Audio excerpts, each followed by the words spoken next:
Ce soir, j'ai une pensée pour les 4 Saint-Martinoises et Saint-Martinois qui nous ont quittés depuis le début de l'année, dont 2 de la même famille. Je vous remercie à toutes et à tous d'avoir répondu à notre invitation. Monsieur le Président de Max et conseiller régional Nouvelle-Aquitaine, j'ai remarqué qu'il y a pas mal de mes collègues qui oublient aussi cette fonction élective que tu as. Alors, monsieur le conseiller départemental, je ne l'ai pas vu, normalement il devrait venir. Mesdames et messieurs les maires ou les représentants des communes, je précise de Max et du Sénien, parce qu'ici, nous sommes à la frontière, si on peut appeler ça ainsi, de 2 communautés de communes, Marais d'Amour Côte-Sud et le pays du Sénien. Voilà. Ils sont les bienvenus, les uns et les autres.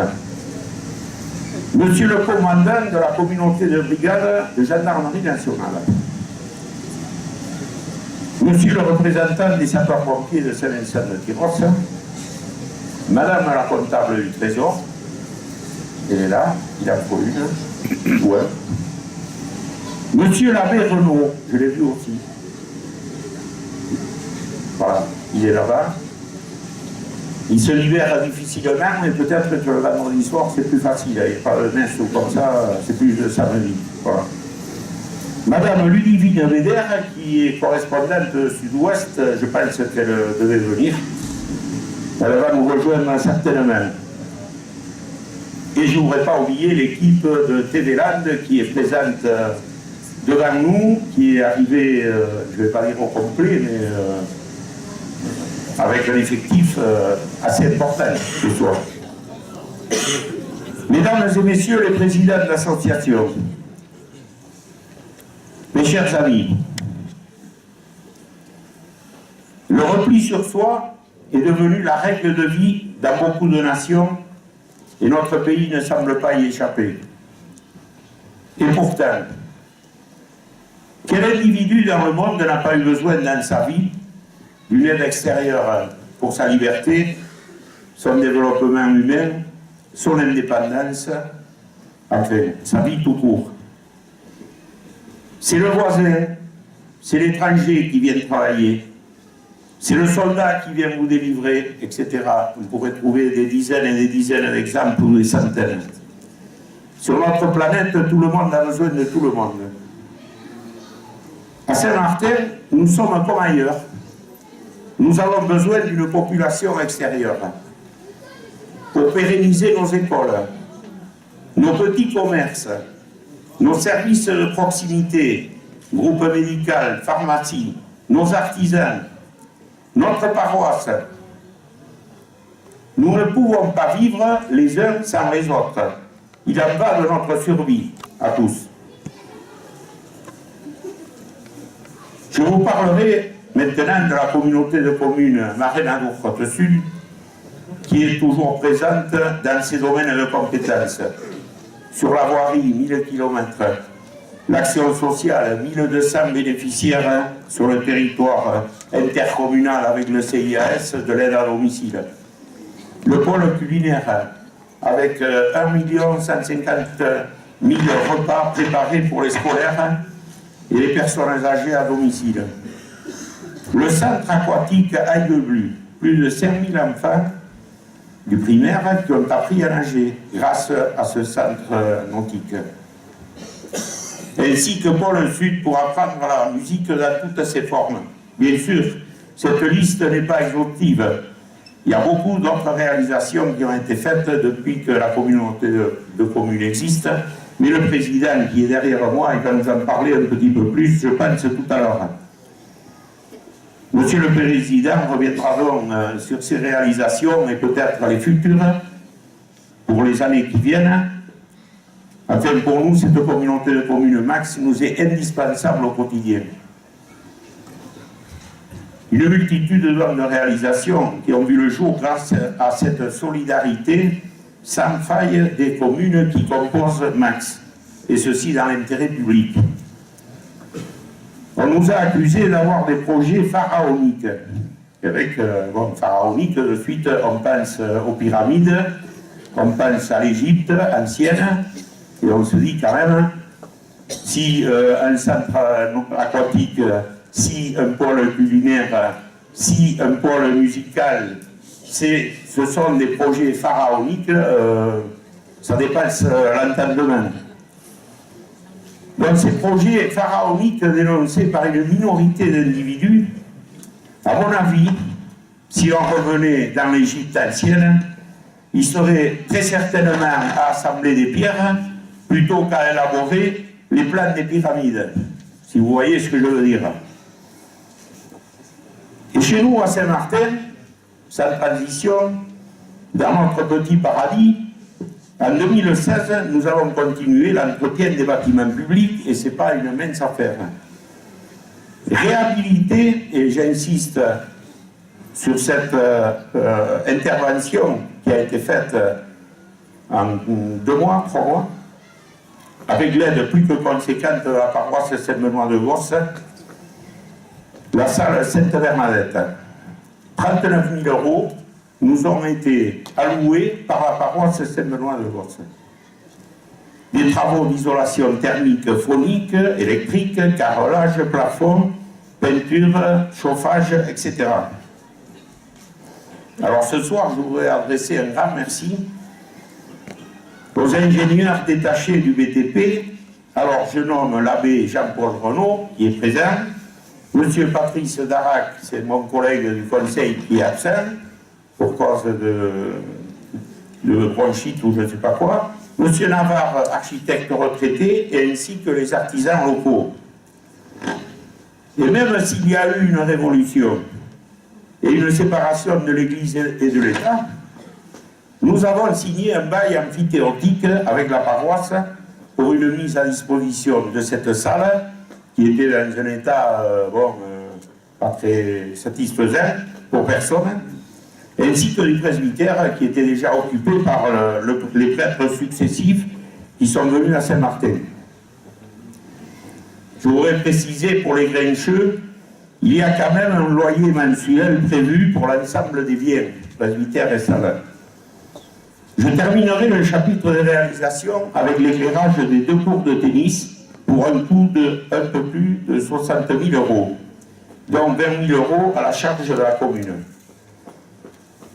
Ce supplément d'équipement sportif, pas toujours bien perçu, nous place devant Roland Garros au classement de l'ATP, où là-bas, on ne peut pas jouer la nuit, faute d'éclairage. Tout le monde a compris. Voilà. En 2017, nous n'allons pas nous reposer quand même, nous avons prévu de réhabiliter, pour ceux qui connaissent, les grands bâtiments qui sont situés au bord de la départementale. C'est l'ancienne mairie et une partie du groupe scolaire. Alors les murs, les menuiseries, l'isolation, l'accessibilité, etc. Bien entendu, nous avons sollicité les aides de l'État, des parlementaires, de la communauté des communes Max, afin que la douloureuse soit à dose homéopathique, comme vous comprenez, en termes de coût pour notre collectivité. En termes d'aménagement routier, actuellement, la piste cyclable sur le chemin de halage avec la communauté des communes, la liaison piétonne verra le jour place de l'église vers le site de Ruisseau où sont implantés tous les équipements de plein air, maison du tennis avec les cours, maison de la chasse et maison de la pétanque avec les cours de pétanque. L'aménagement du site de la rue ou pente nord-est de l'église complétera ces travaux. La mise en valeur de notre belle église classée et ses abords, ainsi que l'entrée route de Marennes, donneront un impact visuel autre que la forêt vierge que nous avons connue par le passé, mais ça, c'était avant d'acheter le terrain. Le lotissement communal Les Mûriers verra le jour cette année. La vente de ces terrains communaux sera à un prix inférieur au marché actuel, privé, je précise. Les candidatures seront étudiées selon les critères définis par la commission d'urbanisme et le conseil municipal. Et puisqu'on est dans le domaine de l'urbanisme, notre population est actuellement de 1402 habitants c'est le recensement qui a été fait en 2014. Nous nous sommes penchés sur les permis de construire qui ont été attribués en 2015 et 2016, et après ce recensement de 2014, je peux vous dire ce soir que notre population doit avoisiner les 1640 personnes actuellement. Voilà. On a largement dépassé les 1524 habitants qui étaient à Saint-Martin-de-Hens en 1839. Finalement, on est retombé à 700. Vous savez bien pourquoi, à cause des guerres qui se sont succédées. Et nous remontons maintenant, logiquement, dans la tranche de population pour approcher peut-être un jour les 2000 habitants. Alors je voudrais rassurer quand même les amoureux de l'environnement dont je fais partie. Là, notre commune possède une surface totale de 2600 hectares, à quelques hectares près. Il faut savoir que le bâti actuel et même celui qui sera exécuté plus tard ne représentera que 4% du territoire communal. Ça veut dire qu'il y a plus de 2000 hectares de zones naturelles et de terres agricoles qui sont inconstructibles à Saint-Martin-de-Hens. C'est pas mal. Aujourd'hui, je souhaite apporter quand même mon soutien à la défense des chasses traditionnelles. Je me suis rendu 2 fois avec des collègues aux manifestations de Mont-de-Marsan pour la chasse à l'ortolan, et pas que la défense de la chasse à l'ortolan. La chasse, la course landaise, la production de foie gras, de canard, de magret, etc. et toutes les spécificités liées à notre territoire landais, c'est-à-dire les fêtes. Et j'envoie une mise en garde à certains, parce qu'on lit ça et là que ici, dans les Landes, il faudrait qu'on renonce à beaucoup de traditions. Certains qui envisagent de mettre un garde-pêche devant chaque bocal où évolue un poisson rouge, au nom du principe de précaution. Je ne pense pas qu'on va en arriver là, mais qu'ils se méfient, parce que nous n'accepterons jamais que les babacools des grandes villes, les milieux branchés de la capitale, quand je dis la capitale, c'est Paris bien sûr, viennent nous imposer leur façon de vivre. Je voudrais, puisque tous les services et tous les élus qui représentent différentes entités, syndicats ou communautés et les services de l'État, oui, il y a madame la comptable, mais elle ne donne pas trop de subventions, elle prend surtout l'argent. Je voudrais quand même renouveler mes remerciements pour les aides financières que nous avons reçues, puisqu'on arrive aussi à la fin d'un mandat électoral par rapport à nos parlementaires. Alors, ces aides financières que nous avons reçues, je ne vais pas faire le détail, elles sont conséquentes, et surtout celles que nous allons recevoir des services de l'État, du département, de la communauté de communes Mans, ainsi que des parlementaires actuels. Bon, ils ne sont pas pu être représentés ce soir, parce que finalement, je crois que les sessions parlementaires continuent. Alors, les parlementaires actuels et futurs, j'ai rajouté, qui nous prêtent l'oreille ce soir. Et de nouveau, sans transition, je vais passer aussi au personnel communal, que je souhaite remercier ici ce soir pour son implication au service de notre collectivité, confortant ainsi le service public qui existe encore dans nos communes et qui, à mon avis, est encore irremplaçable. Je voudrais aussi remercier mesdames et messieurs du conseil municipal pour le travail au quotidien dans le cadre du mandat confié par les électeurs, mais surtout pour leur indulgence vis-à-vis du maire, dont le relationnel n'est pas toujours facile. Je vois qu'il y en a qui font oui de la tête, donc ça doit être un peu vrai. Surtout les filles. Pourtant, je ne suis pas misogyne. Hein. Je voudrais surtout remercier aussi les associations pour leur rôle moteur dans notre vie de tous les jours.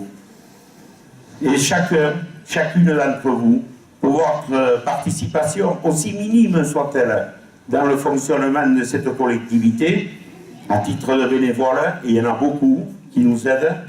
Et toutes ces personnes-là, il y en a dans la salle, mais il y en a aussi qui n'ont pas pu se déplacer, je souhaite les remercier ce soir. Et je terminerai en vous disant que beaucoup de personnes nous promettent des lendemains enchanteurs et le bonheur dans le pré. C'est pas le bonheur et dans le pré, c'est le bonheur dans le pré au printemps 2017, vous avez tous compris de quoi il s'agit. Et moi, ici, plus modestement, je me contenterai d'adresser à chacune et chacun d'entre vous et à vos proches mes meilleurs voeux pour cette nouvelle année. En patois, portez plein, portez-vous bien, et à des chats, au revoir à toutes et à tous. Et